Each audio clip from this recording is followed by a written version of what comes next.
Hit Bangladesh ১৯৭৬ সালে মৌলভীবাজারের কোমলগঞ্জের কুষ্ঠ ও যক্ষ্মা রোগীদের চিকিৎসার জন্য স্বাস্থ্য বিভাগের কাছ থেকে প্রায় ১৯০ একর জায়গা শর্ত সাপেক্ষে লিজ নেয়। উদ্দেশ্য ছিল চা শ্রমিক সহ দরিদ্র মানুষদের চিকিৎসা সেবা। তবে কাগজে কলমে স্বাস্থ্যসেবার কথা থাকলেও বাস্তবে চিকিৎসার কোনো চিহ্ন নেই। বর্তমানে স্বাস্থ্যসেবার আড়ালে গড়ে উঠেছে রিসোর্ট, রেস্ট হাউস, ছাগল ও মোরগ পালনের খামার, লেবুর বাগান আর মাইক্রোফাইন্যান্স অফিস। বাইরে চিকিৎসা সাইনবোর্ড থাকলেও ভেতরে সবই ফাঁকা। এখানে স্থানীয় মানুষও প্রাথমিক চিকিৎসা দিত হিট বাংলাদেশ, কিন্তু বর্তমানে হিট বাংলাদেশ আগের মতো আর নেই। কোমলগঞ্জ এলাকায় অনেক প্রভাব এবং বর্তমানেও আছে ওরা দখলে নিয়ে যে আমাদেরকে বিভিন্ন ধরনের হয়রানিও কিন্তু করেছে। সম্প্রতি স্বাস্থ্য বিভাগের জায়গায় অনুমতি ছাড়া মূল্যবান কয়েকটি গাছ কেটে জড়ো করলে বিষয়টি নজরে আসে স্থানীয়দের। সামাজিক যোগাযোগ মাধ্যমে লেখালেখি ও সংবাদ প্রকাশ হলে নড়েচড়ে বসে প্রশাসন। জব্দ করা হয় গাছ।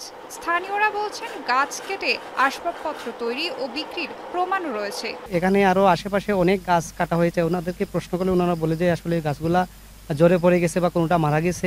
কামলা দিয়ে গাছ কেটে ওরা হিজে রাখে না, মেইল নিয়ে সিরাত কাটকে দেখা যায়, মেইল লইয়া যা। তারা গাছ কর্তন করছে, কিন্তু আমাদের কাছ থেকে আমাদেরকে অবহিত করে নাই।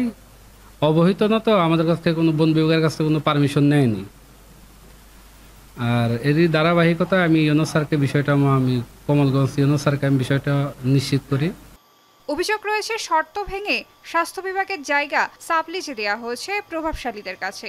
এ বিষয়ে স্থানীয়রা কেউ কিছু বললে দেয়া হয় গাছ কাটার মিথ্যা মামলা। আর এসব কাজে হিডের লিয়াজো অফিসার নূরে আলম সিদ্দিকীর সহযোগিতা রয়েছে বলে অভিযোগ স্থানীয়দের। এই কাঠগুলি উনি বিভিন্ন জায়গাতে ফাইলিং করে বিক্রি করে, আর এই গাছ চুরির মামলা কিন্তু এলাকার লোকাল লোকেরাই খায়। নানা বিষয়ে এই অভিযোগ স্বীকারও করেন হিট বাংলাদেশের লিয়াজো অফিসার।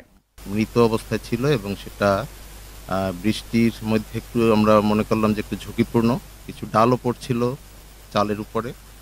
সেই অবস্থায় আসলে তখন মাথায়ও কাজ করেনি বিষয়টা যে ফরেস্ট বা প্রশাসনকে জানিয়ে আমরা কাটবো। কোমলগঞ্জ উপজেলা নির্বাহী কর্মকর্তা জানান, বন বিভাগের জিম্মায় নেওয়া হয়েছে গাছগুলো। তদন্তপূর্বক তাদের বিষয়টি জানানো হয়েছে ঊর্ধ্বতন কর্মকর্তাদের। কারো কোনো অনুমতি ব্যতীত রেখে তারা এই গাছটি কাটতে পারে না।